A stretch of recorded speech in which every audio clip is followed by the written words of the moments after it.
Welcome back. Today we're doing another box from TryHackMe. This one is called mKingdom, and it's listed as an easy box. And at the time of this recording, it was put out just a few days ago.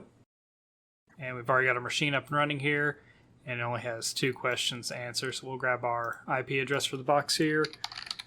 And as always, starting out, I like to save the IP address there. And the first thing we want to do is a quick scan of the target to see if anything comes up. Alright, nothing showed up there. So now we want to do a little bit more of a detail scan, and normally for this I would use this option. The -FTP means scan all ports, but to save you a bit of time, I would just tell you to scan the first 1,000 on this. And we're not going to do anything else because we just want to look for ports. We are back and only 1 port showed up, and you can go ahead and scan the rest if you want to, but I can tell you that this is the only port that we'll be able to find on there is 85. So let's clear this out. And now, if I can type the switches in correctly, there we go, and type mnap correctly. I'm going to do a little bit of discovery on that port just to see what we can find out about it. Alright, so here we are after the results. As you can see, it is running a web server, Apache, on this. And the title of the page is "Oh No, Pwned Again." So let's go take a look at this web page real quick. Okay, here we go. We got the page pulled up. So you can see we have this browser icon. There's a little saying there. Let's not click on the image so we can see page source. And there's nothing really of interest inside the page source here. So when nothing stands out, next thing to do is to do a directory scan. And I'm just going to do this simple with foof, however you want to say it.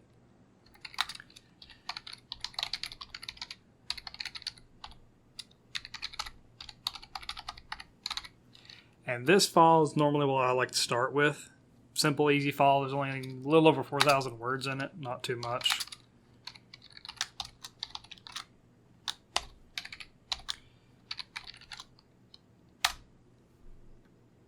And I'll be back with the results. Alrighty, this is done. And we have a couple of results here. This app, index.html, which is what we're seeing with the browser, and server status, we expect that one. So that app stands out a bit, so let's go take a look at it. And we have a jump button. And of course, before you click, always look at the source code. Nothing stands out, just looks like there's an on-click action.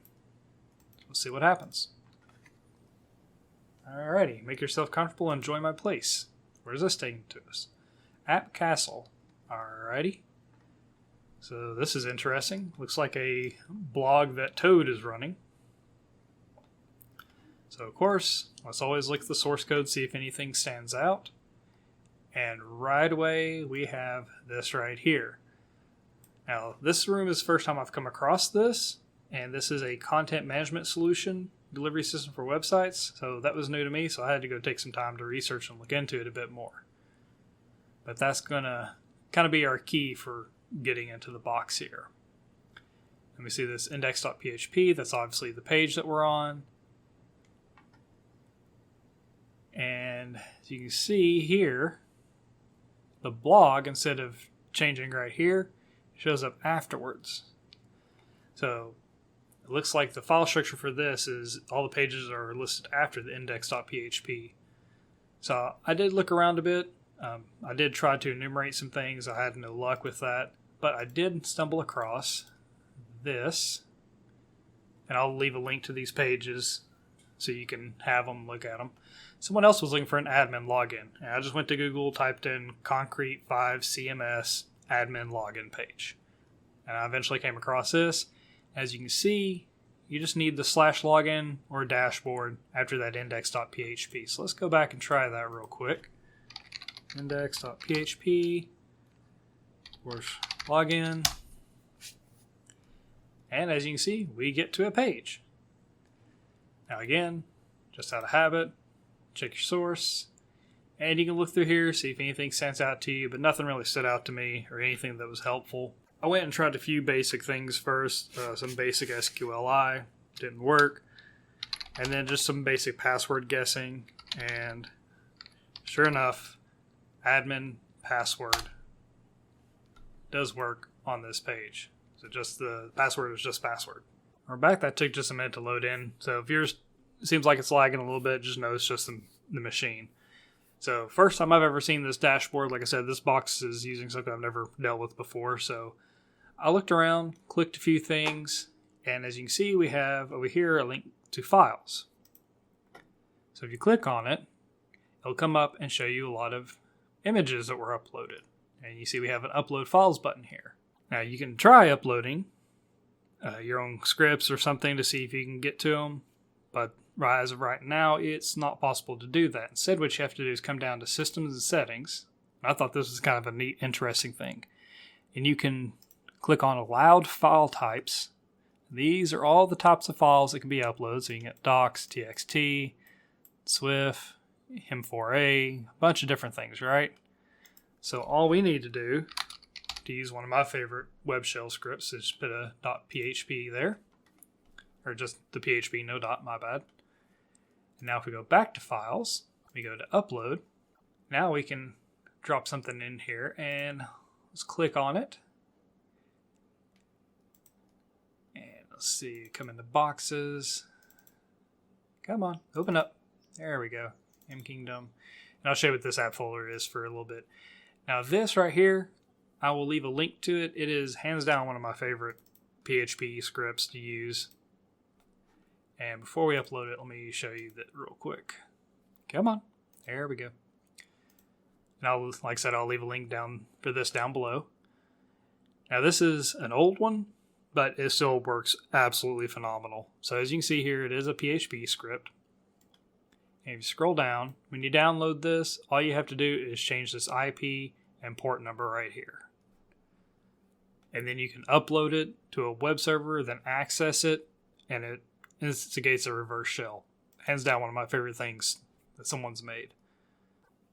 Alright, so we'll just click close here, and it'll come up giving us a page with a link. Before we click on that, let's come over here to our terminal, and let's get Netcat up and running.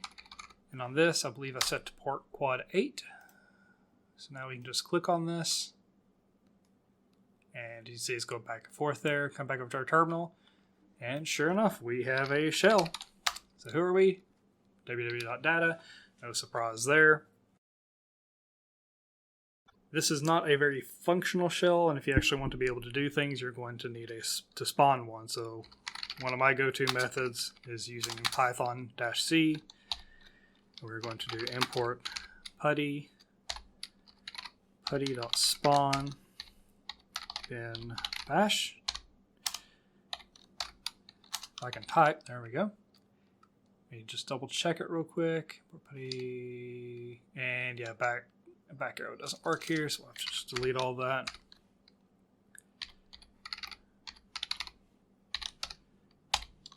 Alright, that should work. Yep, there we go. Now, your clear command, nano, anything like that will not work here. In fact, I'll show you. Term environment variable not set. So you are limited, but at least you have a shell and you can do things. Since we're not a direct user, one of the first things I like to do is just list out the home directory, or at least see if I can. Okay, Mario and Toad. So we're going to try to look for a way to get to one of them. Now, we're in a website. We know there's a login, so it means there's got to be a database, you would think, somewhere, right? So first off, let's see if we can find that index file that we were at. Remember that. And let's go ahead and do that so anything we don't have access to won't populate the screen there. Alrighty, so there we go. var www.html app castle. And one other thing to note when you're in this terminal mode, do not hit Control-C to stop. Just let things go, because if you do, it will completely close out your connection. So now we are going to change over into that directory.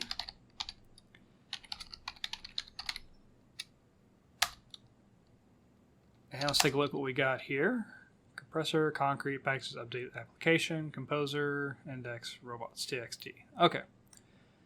So now we're going to take a look to see if we can find anything with database in its name, if I can spell database right. There we go. We'll go look at the first one, and the character sets, I can tell you can go ahead and pass those, as usually it doesn't have anything. So we'll take a look at the one application first, and then if we don't find anything, we'll look at the one in concrete. Again, like I said, nano doesn't work in this, so our go-to tool is going to be cat, and we're just going to type in the path to that file. And then we're going to grep. We're going to look for password. If this doesn't work, then we can search for pass or things like that. This way we don't get a screen just full of text that we'd have to scroll through and look through things. I'm going to guess that's probably for the Toad user. So let's see if we can switch to Toad. And sure enough, we can. Let's go take a look at Toad's home directory. And what do we have here? smb.txt. Okay.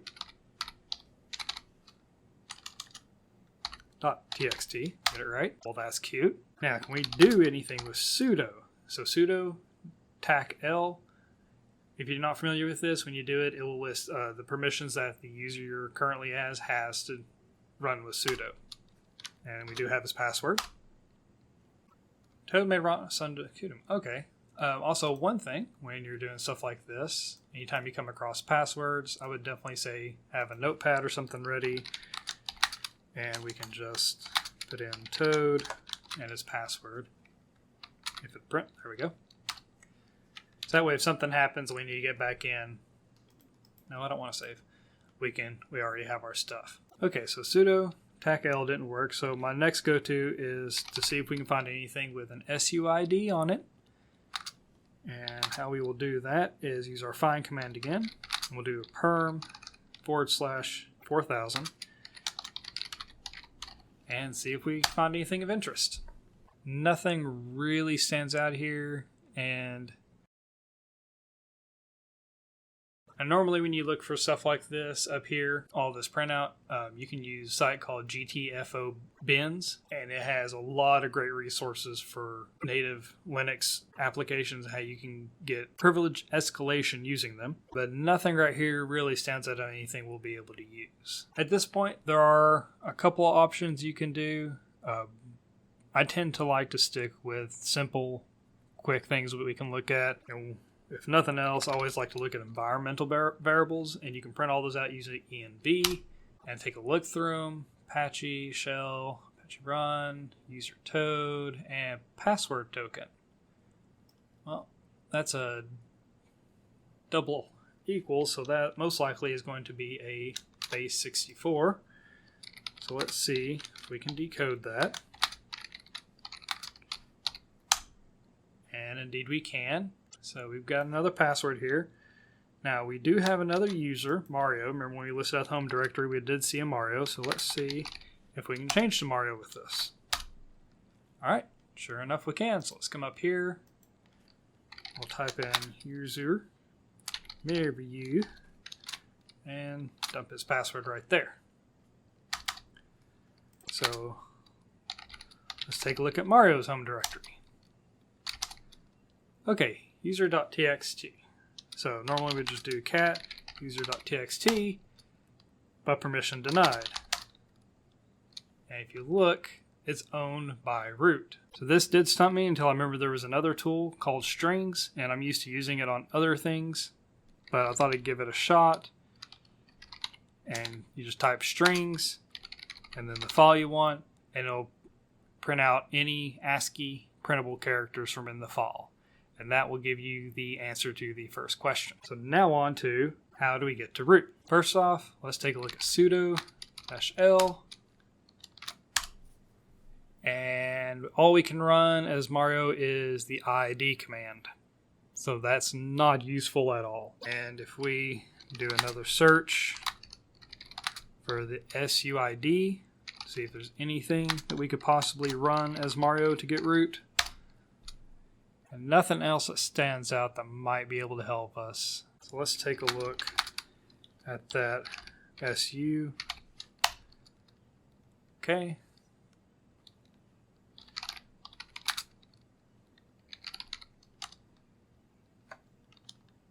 And we'll take Mario's password. Let us do it.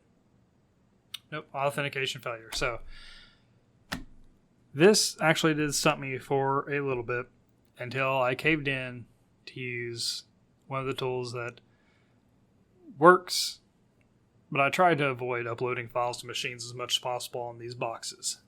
So if we come over here, I believe I have it in, nope, I threw it in documents, that's right. There's the PHP reverse shell, and then there's this tool, PSPY64, and I can get back to my browser.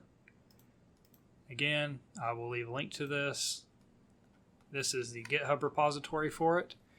And down here you do have a 32-bit version and a 64. We're going to be using the 64. I'd would recommend get one of the first two depending on the target machine you're going for. And now we need to upload it. So how we're going to do that is open another terminal and change to documents, if I can type it right. There we go. And simple, we're just going to use Python to throw up an HTTP server. And we're going to set it to 8080. And then what we will do is come back over here.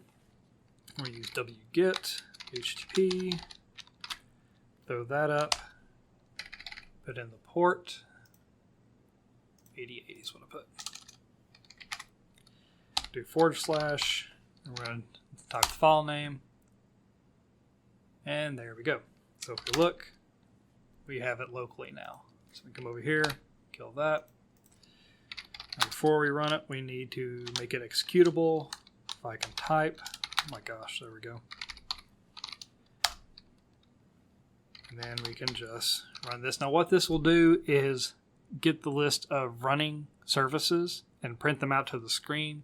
And you just want to let this run for a little while, check the output, and see if anything interesting pops up. And I'll be back as soon as we find something. Alrighty, here we go. So you see we have a initiation of bash, and then it runs curl, connecting to mKingdom, port 85, app castle application counter sh, and then it runs it.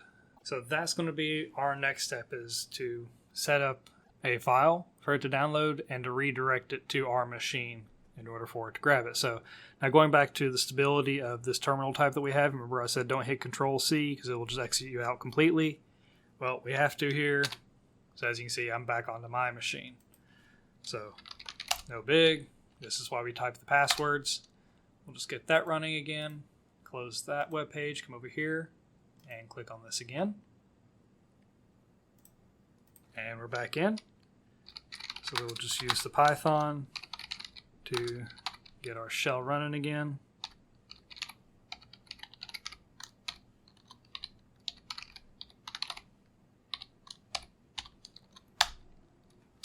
And then we'll switch to, actually, should be able to switch to Mario since we already have his password. We'll want to stay on him for this. Yep, there we go. Right, let's go back to Mario's home directory. I don't know why I'm trying to type the whole thing and just do that. Alright, cool. So we are back in here. First thing we need to do is look at setting up a redirect to our machine. Now, if you're not familiar with Linux, the first thing it goes to when it tries to find the IP address of a host name is actually a file locally on the machine, and that is etc host. And sure enough, we do have it here. So let's take a better look at its permissions. As you can see, the group setting on this is Mario, which means that we are able to edit it. However, you also have to understand folder permissions. So if we try this, we do get it, but there's no way that we can edit it where it's at. And plus, we can't use a tool like Nano. So instead, what we're going to do is we're going to copy that file locally, and we're just going to call it temp host. Alright, so you can see we've got it in Mario's home directory now. Now since we can't open it with a text editor, what we're going to do instead is to use the command said. Now, I will not go into detail about how or why this works. I am going to make another video on it because I think it's very interesting, and doing a deep dive on tools and commands is something that I've been thinking about doing for a while anyways. So once I get that video put up, I'll put a link down in the description for it. So you just want to do the -I s/127.0.0.1 because right here you can see that mKingdom.thm that the curl command was using, and we want 1.1, my bad. We're going to put a slash, and then we're going to take our IP address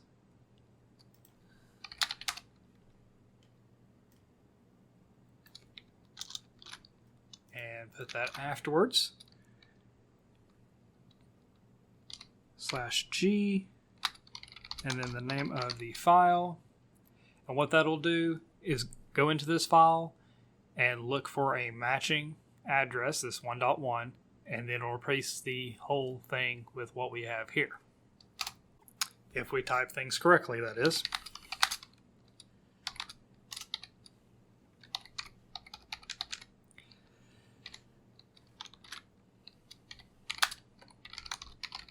There we go.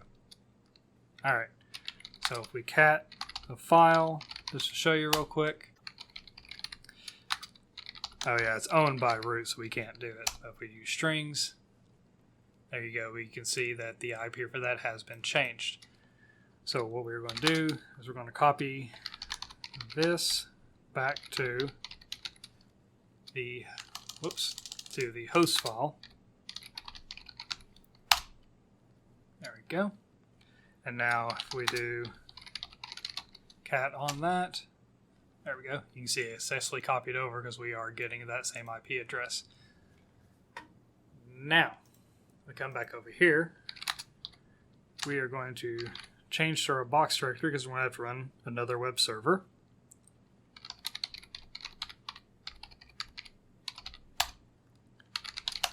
And for this, if you remember, I had that folder app in here. So if you remember the long string, it was app, castle, applications is what it was looking for. So if we change directory to app, you see we got castle, change to castle, you see we got application, and I cannot type today. There we go. And inside here, we have this file called counter.sh, which is the file that it looks for to download. Now real quick, this one I just made super simple. And all this does is it makes the bin bash command sticky so we can run it. Simple, easy peasy. Now I'll go back up here, clear this. To make these folders, you can do them one at a time, but you can also just do a -p, app, castle, application like that, and it'll make all those folders for you.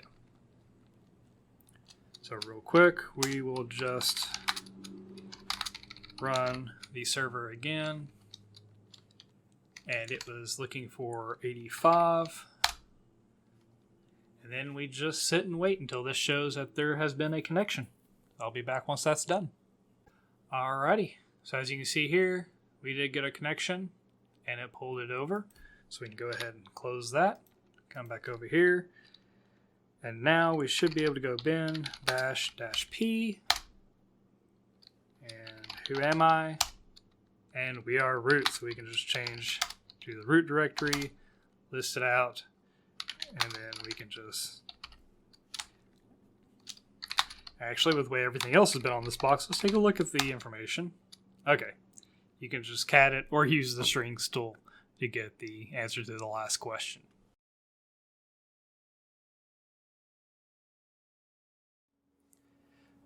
Alright, so that was mKingdom.